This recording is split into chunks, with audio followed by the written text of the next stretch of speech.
Grand Entretien. Entretien. Mon général, avant de commencer, est-ce que vous pourriez vous présenter pour nos auditeurs? Oui, bonjour, moi je suis donc le général de corps d'armée Benoît Durieux, je suis le président de l'Académie de défense de l'école militaire et je suis également le directeur de l'IHEDN et de l'enseignement militaire supérieur. Aujourd'hui, nous allons parler des forces morales. Les forces morales, c'est un thème dont on a beaucoup entendu parler ces derniers mois. Elles tiennent une place significative dans la LPM 2430, c'était la thématique du 14 juillet. Mais au-delà du fait que ça soit une thématique centrale, concrètement, qu'est-ce que c'est exactement les forces morales? Je crois qu'au départ, les forces morales, c'est une notion qui est apparue dans la littérature militaire pour expliquer ce qui était nécessaire aux soldats pour faire face aux exigences du combat. Et c'était finalement tout ce qui n'était pas les forces physiques. C'était par exemple, comme le dit Clausewitz, l'habileté, l'endurance, l'enthousiasme, la bravoure, les talents du chef aussi.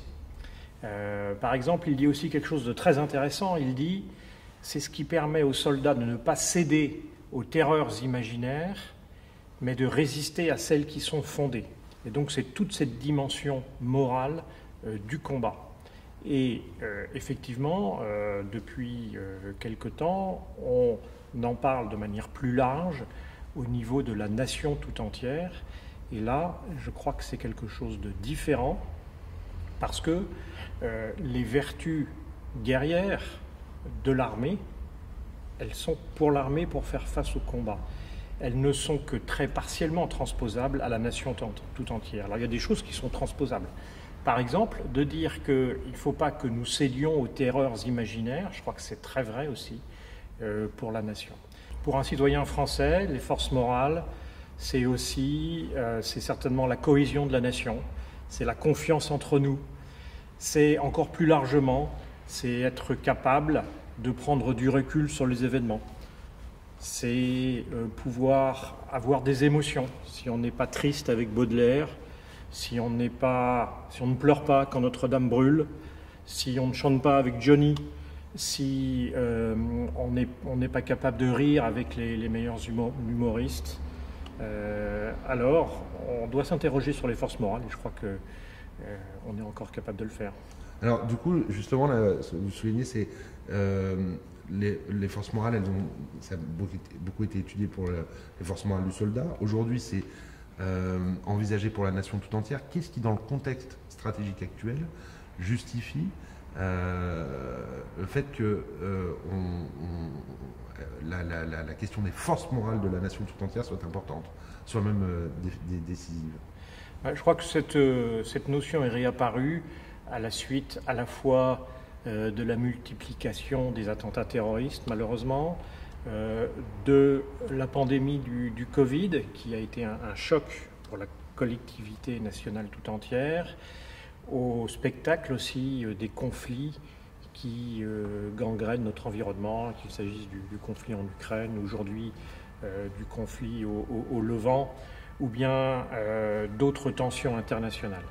Et il y a une sorte de perception diffuse, certainement, que le salut n'est pas seulement dans l'individu, ce qui a pu être le travers des décennies précédentes, mais aussi dans la collectivité. À quel type de scénario, à quel type de menace la mobilisation de ces forces morales sont-elles supposées répondre aujourd'hui? Je pense que ces forces morales, elles peuvent permettre de faire face, par exemple, à une nouvelle pandémie, par exemple, à de nouvelles agressions de type terroriste, mais aussi plus largement d'aller de l'avant, de regarder l'avenir avec confiance et tout simplement de faire face aux multiples défis du quotidien. Mais c'est presque plus une question de cohésion, à vous écouter, c'est presque plus une question de cohésion nationale que de défense nationale finalement? Je pense que la cohésion nationale, c'est une partie absolument essentielle. La défense militaire, j'en ai parlé. La défense nationale, c'est plus large que ça. La défense nationale, ça consiste à nous permettre de faire face à toutes les menaces, les atteintes intentionnelles à nos intérêts, à nos valeurs. Ça peut être des agressions de type économique, informationnel, ça peut consister aussi à protéger notre souveraineté. Et tout ça, ça nécessite qu'on ait tous une conscience, une certaine lucidité sur le monde qui nous entoure, mais sans céder non plus à une sorte de complexe obsidional, comme quoi nous serions assiégés en permanence par des forces hostiles. Donc les forces morales, c'est aussi la capacité à déterminer ce qui est dangereux et ce qui l'est beaucoup moins. C'est aussi la capacité à débattre entre nous de tous ces sujets. Je pense que, par exemple, les forces morales dans la nation, c'est aussi la capacité à débattre, à être attaché à nos valeurs de pluralité ou bien à ce qui nous fonde en tant que nation et à notre projet collectif. Est-ce qu'on parle beaucoup des guerres hybrides en ce moment? Est-ce que justement cette mobilisation des forces morales, cette remobilisation de la société pour la défense nationale, c'est une réponse à une évolution des modes de conflictualité qui sont plus duaux, qui sont plus hybrides? Ça, je crois qu'il y a un vrai débat sur ce que c'est que la guerre hybride. La guerre, si on veut rester fidèle à une certaine rigueur dans la définition, ça reste l'affrontement armé. Lorsqu'on parle de guerre économique, de guerre informationnelle, on utilise davantage une analogie. Ça ne veut pas dire qu'il faut négliger ces facteurs, mais la compétition, elle n'est pas du tout nouvelle. Elle est aussi ancienne que l'humanité. Et donc, mais ce qui est vrai, c'est qu'on a pu trop souvent par le passé négliger le fait que d'autres acteurs internationaux pouvaient ne pas nous vouloir que du bien, et pour nous faire du mal, il n'y a effectivement pas besoin de nous bombarder. On peut faire bien d'autres choses, et ça, il faut en être conscient. Est-ce que c'est pour autant la guerre ? Je crois que c'est un peu autre chose. Un modèle d'armée, ou même au-delà de ça, un modèle de défense nationale se repense en permanence en fonction de l'évolution du contexte stratégique. On a connu une armée d'appelés, puis ensuite avec la suspension du service national, une armée professionnelle. Aujourd'hui, est-ce que il faut réinventer ce lien armée-nation, l'implication de la société dans sa défense après la période des dividendes de la paix, dans un monde multicrise? Je pense que d'abord, l'armée est un facteur de la cohésion nationale, elle est évidemment une composante importante de la défense nationale, mais à elle seule, elle n'est sûrement pas la défense nationale. Et donc, c'est davantage à la nation de savoir ce qu'elle veut faire de son armée que, je dirais, aux facteurs militaires d'expliquer ce qui doit être. Ça me paraît extrêmement important. Ensuite, le lien armée-nation, je ne sais pas s'il est aussi vermoulu qu'on a bien voulu le dire. En réalité, je crois qu'il est peut-être plus fort aujourd'hui qu'il était au moment du service national, de manière assez paradoxale, parce qu'il y a une nouvelle conscience, je crois, des défis internationaux auxquels nous faisons face.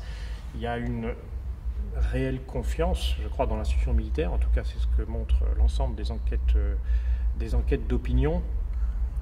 Et donc, évidemment, l'armée, elle doit en permanence évoluer, la défense nationale aussi, mais certainement pas par la militarisation de toute la société. Quand on pense aux forces morales, évidemment, on pense toujours à ce qui s'est passé en Ukraine à partir de février 2022. Aujourd'hui, est-ce que vous pensez que les Français ont une idée précise de quel pourrait être leur rôle individuel en cas d'événements extrêmement agressifs contre la nation? Est-ce que c'est quelque chose que l'État doit planifier, ou est-ce que c'est quelque chose qui doit se canaliser le moment opportun?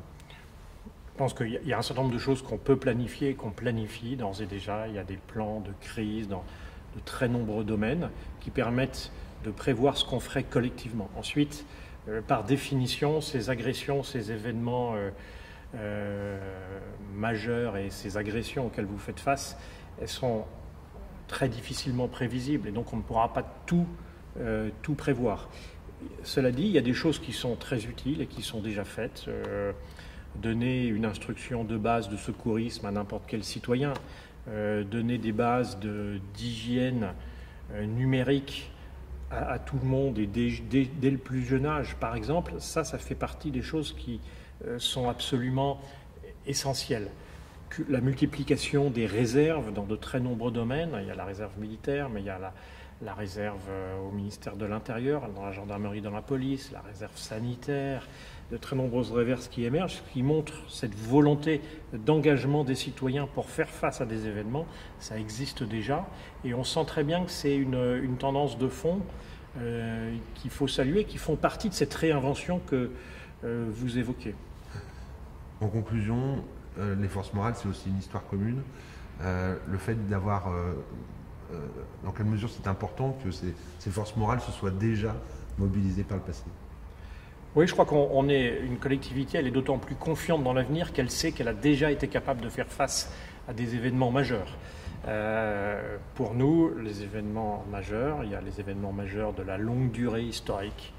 On a surmonté 2 conflits mondiaux, et puis il y a des événements majeurs beaucoup plus récents, sans doute d'une ampleur moindre, mais c'était la pandémie, ou c'était les attentats. Et ça, je pense qu'effectivement, c'est très important. De la même façon que quand vous avez vous-même surmonté une épreuve difficile, vous savez que vous êtes capable de le faire, et donc vous allez appréhender celles qui vont venir avec plus de confiance. Eh bien, au niveau de la collectivité nationale, je pense que c'est un peu pareil. Et on a toutes les raisons d'être confiants dans la vie. Vous n'êtes pas inquiet? Pas du tout. Merci mon général.